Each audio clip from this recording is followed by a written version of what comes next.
Hey, good morning, good evening, everyone. This is Namita Mishra, and welcome to our office hour number 53.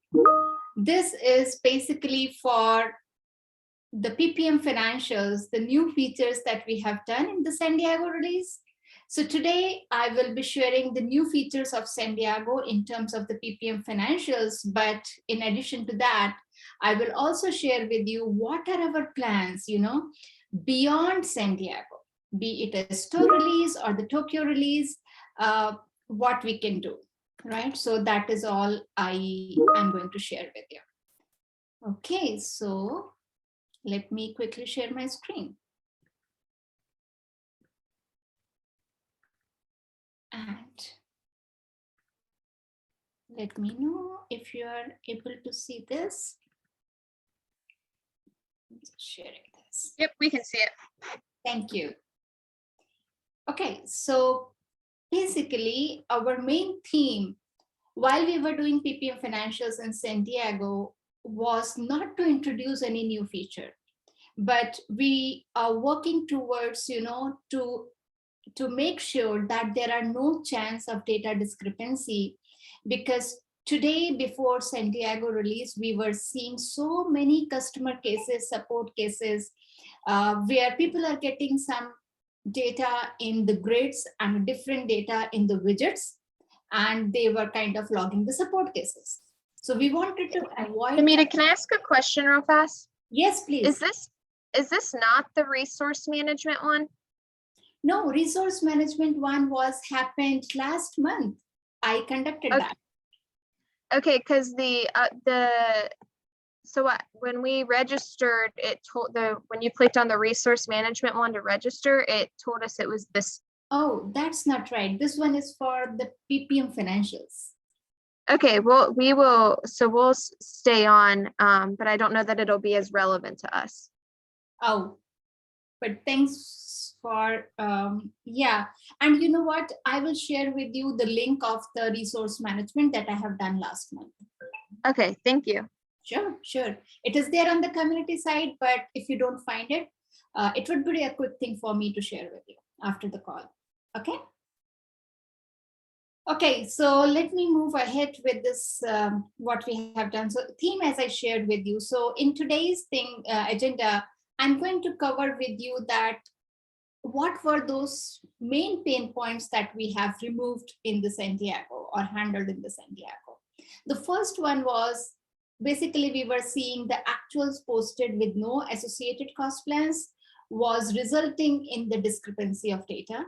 Second, because the cost plan breakdowns were not read-only, there were data discrepancies. So we have made them now the read-only, and I'll share what fields we have done that. And the last but not the least, we have now introduced the project diagnostics for duplicate task type breakdowns of planned cost, budget, and actuals, because this was another area where most of the customer support cases were coming. So to start with, let me share with you that,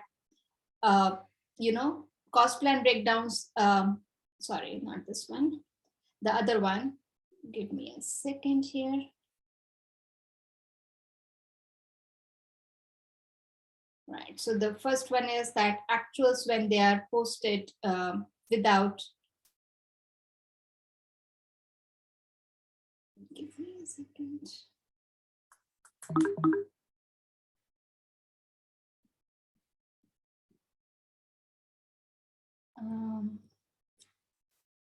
One quick second, I think there is some problem here, but no worries, I'll handle it very quickly.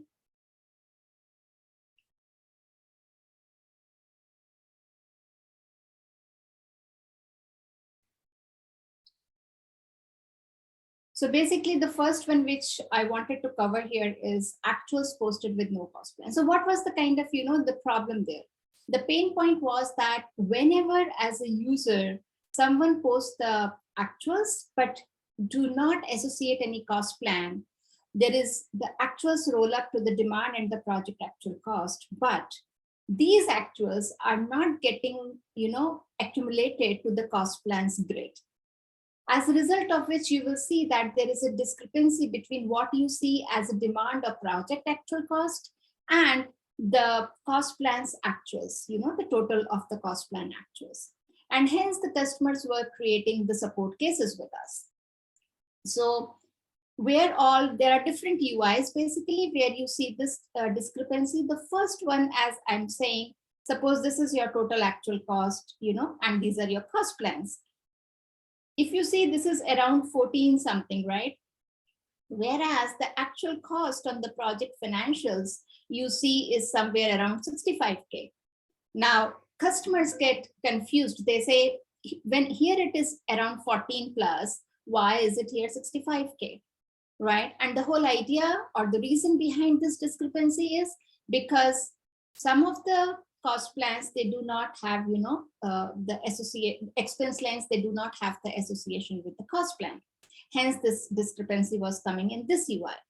There are other UIs as well. So for example, there is another UI, which is, the project financials grid. Now, as you can again see, because of that same reason, you see the widget with a different actual cost, and you see the grid total as a different actual cost. Again, this leads to the confusion. And third UI where we see this, the problem is around the investment portal. Again, the widget shows a different value and the grid shows a different value. And with all these UI showing different values, people get confused that why it is not showing the same value. So what we have done as a solution for this problem, we have said that, okay, if system is generating expense line without cost plan, or maybe user is creating an expense line, not associating it with any of the cost plans, what we have done is that we are now creating automatically a cost plan based on the type of the expense line that is being posted. So for example, if you are using, the CapEx type or the OpEx type, depending upon that, we are automatically creating a cost plan. And the name of the cost plan, you can very easily find out because it would be a project number. And then there will be a sentence saying that system generated cost plan CapEx or the system generated cost plan OpEx, depending upon which type of, expense line that you are creating. So whenever user enters the expense line or system generates the expense line, but there is no association of the cost plan, then those expense line will automatically be associated with one of these two. This is the system generated one, right? Hence, there will be no discrepancy now going forward on all these screens, whether it is the investment portal financials, whether it is the project financials, everywhere you will see the same data on the widget as well as on the grid. So this was the first thing that we have done in the San Diego. Any questions on this one before I move forward? Nope. No? Cool. Okay, then the second one that I'm going to share here with you is basically on the cost plan breakdowns, which are, how we have made the actuals and the task cost plan breakdowns read-only. So let me share that with you. So coming up. So basically what we have done here is that the pain point that we have seen in this case is that before San Diego release, the users were going directly to the cost plan breakdowns and they were updating, the actual values directly from the breakdowns. Now, what's the problem there? The problem is that when you make this kind of change, this does not add up to the project total actuals, because project total actuals is calculated from the expense line. And when you are making these changes in the breakdowns, these actuals, they add up to the cost plan totals actuals. So now there is a discrepancy between what you see in the, the cost plan total actuals and the project total. So again, this was, misleading so many customers, they were not realizing that they are doing this mistake, right? Similarly, on the task type cost plan breakdowns also, they are system generated cost plan aggregates basically, which are per fiscal periods per cost type. And basically users should not be making these changes, but because those were editable, users were unknowingly going and editing these fields, which was again resulting in the data discrepancy. So what we have done is that now, as you can see in my next screen, we have made this actuals breakdown as read only, which means now user cannot enter any value directly using the cost plan breakdowns, right? So now maybe the question must be coming to your mind that what if I have added a wrong value? What if I want to enter some value or modify some value? And if that is the case, the ideal way to enter or modify the actuals is not by making changes in the cost plan breakdowns, but actually they should be done using the expense line. So if you want to enter or modify the actuals, it is always advised to create an expense line and do that. Now, what if you have already created an expense line, but with the wrong value? You want to update that. Well, still you have to create a expense line because whatever has been posted cannot be changed. But for example, you have created an expense line, say for $300, but you realize it has to be, say, for $200. Then create a next expense line with -100. I mean, with the delta amount, in this case, -100, and it will be taken care. So that is the best way, for entering or modifying the actuals in the system. So tell me one thing, are anyone using the project financials here, PPM financials, and are you seeing this kind of discrepancies? Like I said earlier, we do a lot more with the project management, resource management. My position specifically doesn't do a lot with the financial side of it. Okay, sure.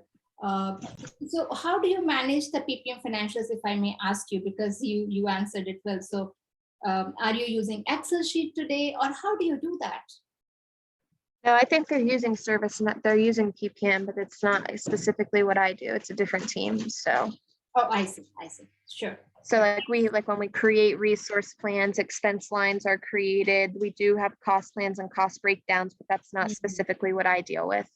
I see. Thanks for sharing. Yeah. Sure. So that was on the second piece. And the third pain point, the third area that we have handled, let me share that with you, is about the new diagnostic scripts for the project financials that we have shared. Now, the first part of this is like we have given the diagnostic scripts in order to find the duplicate task type breakdowns for a couple of things like the planned cost, the actuals, the budget. And the second kind of diagnostic script that we have provided is to identify the cost plan breakdowns with invalid fiscal periods. So these are the two areas. And basically, again, the value add with these new diagnostic scripts is just not finding out, but also giving you a fixed script. A fixed script is there once the problem is identified with this. You can run the fixed script and it will take care of, fixing the data.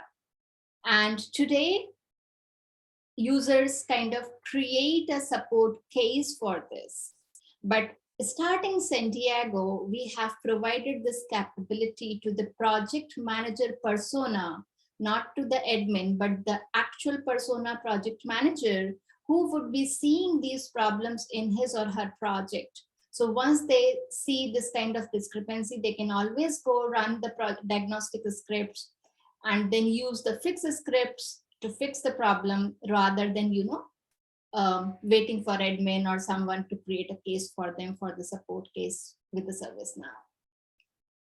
So that was the third area that we have covered. And this is all on the PPM Financials, right? But the next one that we have done is basically, so let me ask you one more question because you are responding. Are you also using the Scrum or the SAFe? Using the what? Say that again. The Scrum or SAFe methodology, or you are just using waterfall? We're in the project of going from waterfall to agile. Great. Okay, agile. Yeah, so this would be then useful for you and others also. So basically in San Diego release, we have introduced the benefit plans for Scrum and SAFe epics. The whole idea here is, if you see, is that, no matter which methodology, an organization is using, but basically our leadership, they would like to see what is the benefit, monetary as well as non-monetary, that we are getting out of this particular investment. It could be a project, it could be a story, or whatever it is, or it could be an epic, by the way, right? So because of that reason, we have added the benefit plans. So what we have done is, here is, as part of this feature, we have added a new view, which is the benefit view, to the epics of Scrum as well as a SAFe. As a result of which, now user can create both the monetary and the non-monetary benefit plans using the related list. As you can see, these two new related lists are added onto the epics of the type Scrum and SAFe. Non-monetary benefit plans, just to remind you, was added in the prior releases for the projects, and now they are also being added here for the SAFe and Scrum epics. So, and again, the same functionality is not different between the epic monetary and non-monetary and the project. It's exactly the same functionality here. And to enable this property, or to enable this feature, now we have added two new fields, which is planned benefit and actual benefit, so that you can, at the end, at any phase of the epic, you can see how much you have planned and what is the actual benefit coming out of this epic. So that was on the the financial side of the PPM, Scrum and SAFe, that we have done in the San Diego release. And if there are no more questions, what I would like to do is, I would like to share with you what we are planning beyond San Diego in the PPM Financials. So let me share my screen here.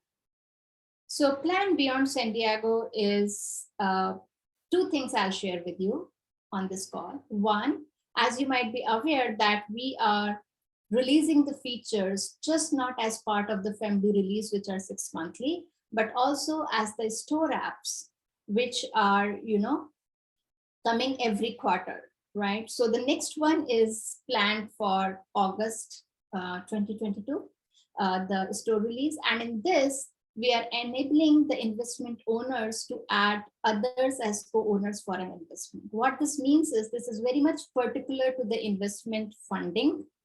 Investment funding capability today do not allow owner to, give this capability to someone else to fund his or her, investments, or to edit them, or to, So this is becoming a problem, because what if I am the owner of one of the investments which I'm funding, but I have to go on a leave, say for a month?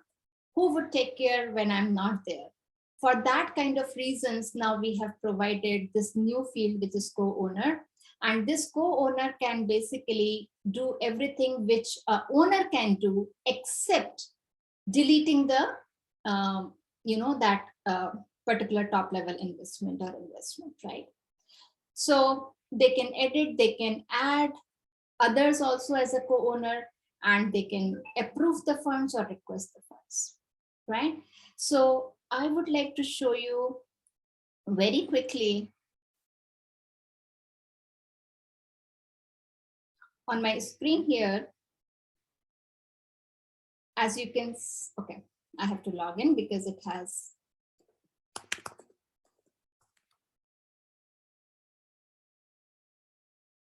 This is coming up in August. So this is the future capability, which I'm showing you right now. So I will log in, I will impersonate as, say Paul Martin, and then I will show one of the investment which Paul Martin owns. So let me go to the investment funding here.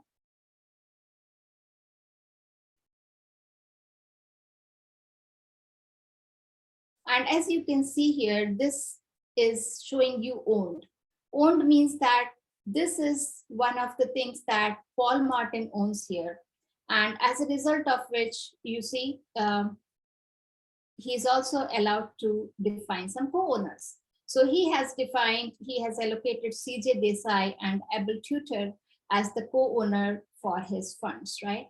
So now if I go ahead and if I log in as CJ Desai, I'll show you the difference and how CJ Desai will see this card, right?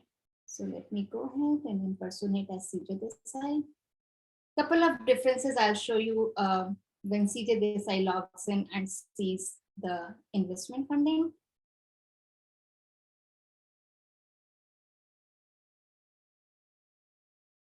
So I'm going to the investment funding again. And as you can see, this is the same card, but now for CJ Desai, it is shown as co-owned because he's not an owner. When he goes inside, and suppose these were the funds which were asked when CJ Desai has given them. So how do you know that whether it was approved by owner or co-owner? When you view the details, you can very much see that it was funded by CJ Desai. Whereas for this one, if you see, you can see that it was funded by Paul Martin, who's the owner, right? So basically, at any given point in time, though co-owner is funding your investment, but you have a clear view that who has funded, whether it was owner or co-owner. Except that co-owner is not allowed to delete. He can do anything and everything which owner is allowed to do. So any question on this upcoming feature from you? Okay. No. Okay, sure. And if I go back and I'll show you one more functionality, which we are planning for the Tokyo release, which is after San Diego. So our releases are, in an alphabetical order. So after San Diego, which is right now GA, our teams are working on Tokyo release. So now we have provided the financial metrics by fiscal periods. So what was the pain point and why we have decided to do this? So if you see today, like until San Diego, when you go to the project financials tab, every financial metrics that you see is in terms of the project duration. If that project is of 2 years, you will see the budget, the planned cost, the actual cost, everything for that whole duration for the 2 years, right? But what customers wanted to see was that, okay, 2 years is good enough, but I would like to see how am I doing after the first quarter of the first year has completed? Or, the 4 quarters have gone, what is the actual, what is the plan? So they wanted to see the forecast based on the actual to date today to compare to what was planned. So now we have made, budget, planned cost, actual cost, variance, and also the EAC and ETC available based on the fiscal period. So as you can see now under the overview tab, this is the same screen that we have today. Just under the overview tab, now you will see these metrics, you see by fiscal period. So in the FY22 in my screenshot, I'm showing you that in the Q1, say my planned cost was 42,000, right? In FY23, it was something different in Q1, Q2, Q3. Now, if someone is interested to see how in FY22 Q1 42,000 was coming, they want to drill down, they can always go ahead and see it by quarter, again drilling down by quarter, and they can see that FY22 Q1, in these months, they have accumulated this much, which is, totaling to the 42,000. here. So this is about, how new metrics are getting calculated by quarters, by months, in order for a PM to get a clear picture on what is done until a specific fiscal period and what they have to request more, or they have enough budget or things like that, right? So this is coming up in the Tokyo release as per the plan. Again, this is all plan. Nothing is confirmed right now because things can change as we move further. So yeah, this was all about the financials. If there are no more questions, or if you have any feedback which you might have heard from your colleagues, which you want to share, or something from your side, please share that with me. Or maybe you can later, email me. You can use my email address, namita.mishra@servicenow.com, and you can email your feedback, your inputs, or something which you would like to see in future releases in PPM Financials. Awesome. And then will this be added to the recorded office hours so others can view it on my team? Oh, certainly. So, and by the way, this question I'm getting very frequently, that where is the recording after, this one. So let me just quickly show you, because we are recording this. So let me show you, after the office hours you people attend, where you can go and see the recordings. So on the community site, when you go, you need to, okay, it's loading for me. Give me 1 second. You just have to go to the forums and go to the SPM, which is Strategic Portfolio Management. We have changed our name from ITBM to SPM this year, February, so that, because we are considering non-IT use cases as well. So we thought it is better to change the name. So it is coming up.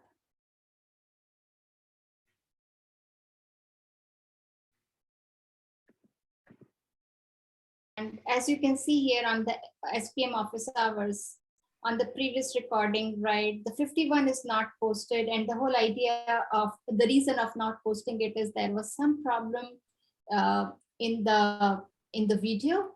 Video was not clear, so I have not posted it. But if you think, that I can, if you just want to hear it, I'll still go ahead and share that with you. Yeah, but we are working on the video right now. That is why it is not posted here. Otherwise, you will see all the previous events recording onto the communities. You can anytime your team or somebody who has missed can come here and see this. By the way, resource management, other videos we have done before this one, and you can see over here. As you can see, right? If you go all the way down, there are a few more. Yeah, can you send me the San Diego resource management one? Sure. At some point. I will send you just after this call. And even if the video is not clear, you will get some idea. And by the time we get the video fixed, I'll post it here also. But before that, okay. Awesome. That would be great. Thank you, Namita.